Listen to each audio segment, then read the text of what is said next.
Di sini saya akan menjelaskan tentang jaring-jaring tema. Namun, saya tidak akan menjelaskannya secara sendirian karena saya akan ditemani oleh kedua teman saya, yaitu ada Putri Nuriskia, ada Jamila, dan juga ada saya sendiri. Nah, di sini kami akan menjelaskan tentang jaring-jaring tema yang mana berisi tentang konsep dasar jaring-jaring tema, prinsip-prinsip pemetaan dan pengembangan jaring-jaring tema, langkah-langkah pemetaan dan pengembangan jaring-jaring tema, tujuan pemetaan dan pengembangan jaring-jaring tema, karakteristik jaring-jaring tema, dan contoh dari jaring-jaringan tema. Nah, untuk penjelasan pertama itu akan dijelaskan oleh saudari Putri Nuriskia, penjelasan kedua akan dijelaskan oleh saya sendiri, dan penjelasan ketiga akan dijelaskan oleh saudari Jamila. Untuk teman-temanku sekalian, selamat menyaksikan video dari kami. Enjoy for watching. Assalamualaikum warahmatullahi wabarakatuh. Perkenalkan, nama saya Putri Nuriskia, NIM 1920201043. Di sini saya akan menjelaskan materi tentang A. Konsep dasar jaring-jaring tema. Jaringan tema adalah pola hubungan antara tema tertentu dengan sub-sub tema yang di dalamnya ada berbagai studi yang terkait. Nah, contohnya misalnya di dalam pembelajaran IPS yang dimana menunjukkan sikap hidup rukun dalam kemajemukan di tempat umum dan menjelaskan lingkungan yang sehat dan menunjukkan perilaku kesehatan di tempat umum. Nah, yang kedua ada kelebihan dan kekurangan jaring-jaring tema milik Weber. Kelebihan jaring-jaring tema salah satunya yaitu penyeleksian atau penentuan tema sesuai minat agar memotivasi siswa-siswi untuk belajar. Nah, adapun salah satu kekurangan jaring-jaring tema, sulit dalam menyeleksi tema. Baiklah, materi yang selanjutnya yaitu B. Prinsip-prinsip pemetaan dan pengembangan jaring-jaring tema. Sebagaimana telah kita ketahui, di dalam tema ada prinsip-prinsip yang harus dipegangi oleh guru. Yang pertama, harus memperhatikan lingkungan terdekat peserta didik. Yang kedua, di dalam pemilihan tema harus disesuaikan dengan sequence materi ajar. Misalnya dari mudah ke sulit, dari yang sederhana menuju yang kompleks, dan dari yang konkret menuju ke abstrak. Nah, yang ketiga, materi yang dipilih harus disesuaikan dengan terjadinya proses berpikir siswa. Dan yang keempat, ruang lingkup yang dipilih harus disesuaikan dengan minat, kebutuhan, dan pola pikir peserta didik.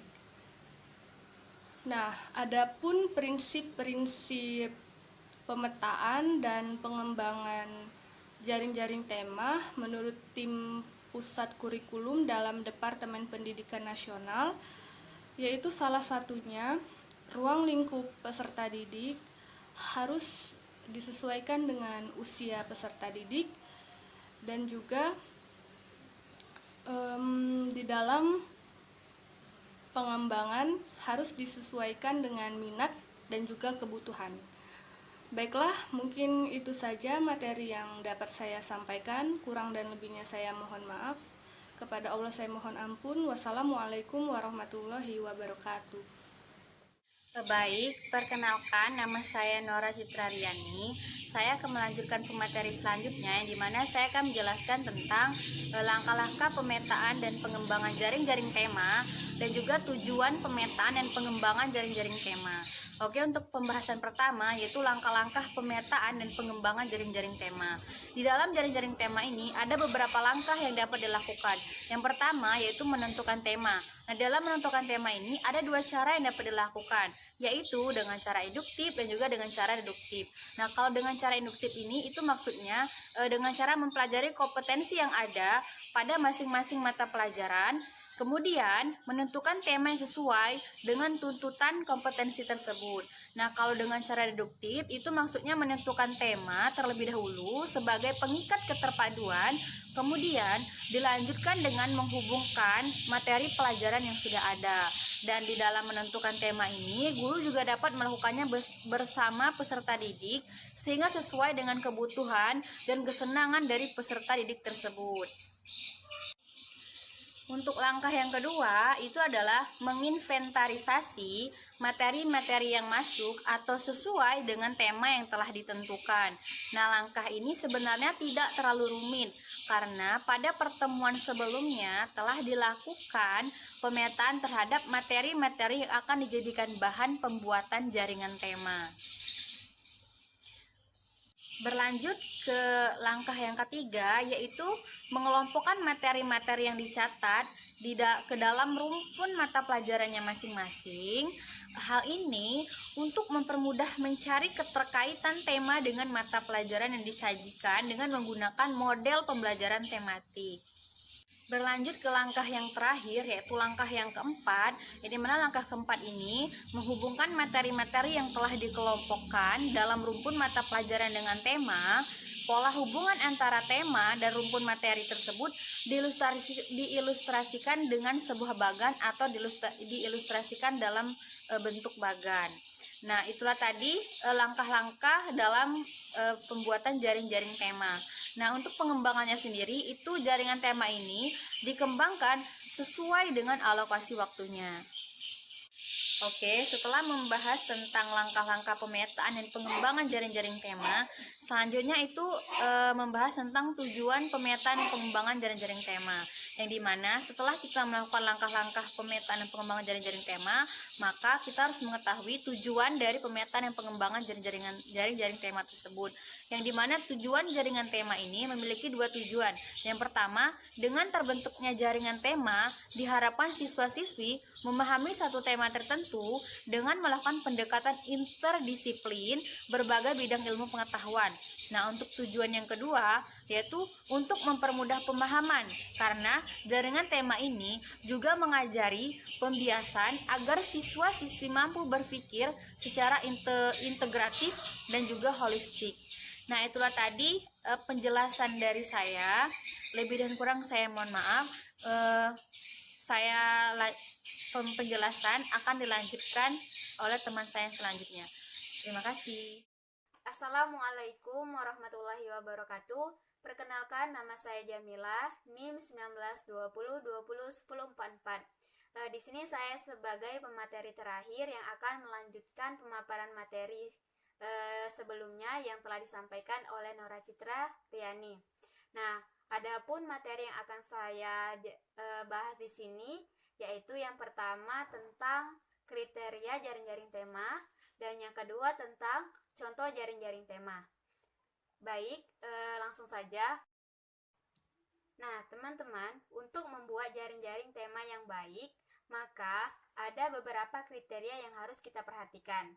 Yang pertama, simple. Yang kedua, sinkron. Yang ketiga, logis. Yang keempat, mudah dipahami. Dan yang terakhir yaitu terpadu. Nah, simple artinya di sini jaring tema yang kita buat yaitu tidak berbelit-belit, menggunakan bahasa atau kalimat yang lugas dan sederhana sehingga mampu menggambarkan keterkaitan antara materi yang telah terjaring pada tema. Nah, yang kedua yaitu sinkron. Nah, sinkron artinya di sini antara materi dan tema yaitu saling keterkaitan, sesuai atau terhubung. Nah, yang ketiga logis. Nah, logis artinya di sini materi ajar yang terjaring benar-benar memiliki keterkaitan erat dan tidak masuk ke tema yang lainnya.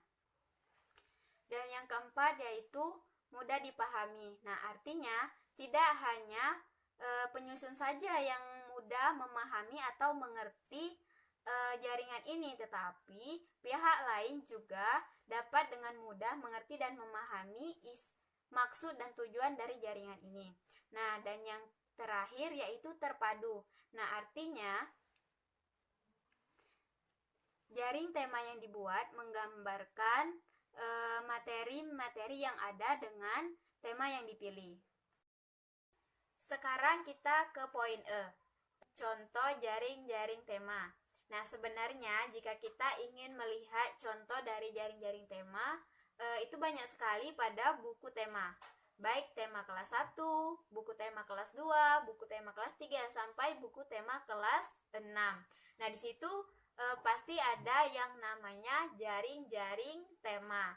Namun di sini kami hanya mengambil 2 contoh jaring-jaring tema saja, yaitu pada kelas 1, tema 1, diri sendiri, dan tema 2, kegemaranku. Nah, dalam jaring-jaring tema kelas 1, diri sendiri ini terdapat 5 mata pelajaran, yang mana mata pelajaran tersebut terdiri dari PPKN, Bahasa Indonesia, Matematika, SBDP, dan Penjas. Nah, masing-masing mata pelajaran ini mempunyai 4 KD yang sudah tertera di dalam jaring tema tersebut, baik itu dari mata pelajaran PPKN, Bahasa Indonesia, Matematika, SBDP, dan Penjas. Nah, sama juga dengan tema 2, yaitu tentang kegemaranku, di mana dalam tema 2 ini terdiri dari 5 mata pelajaran seperti yang saya sebutkan tadi, dan KD-nya pun sama. Ada 1 dan 2, ada 3 dan 4. Nah, mungkin itu saja materi yang dapat saya sampaikan. Lebih dan kurangnya saya mohon maaf. Kepada Allah saya mohon ampun. Wabillahi taufik wal hidayah. Wassalamualaikum warahmatullahi wabarakatuh.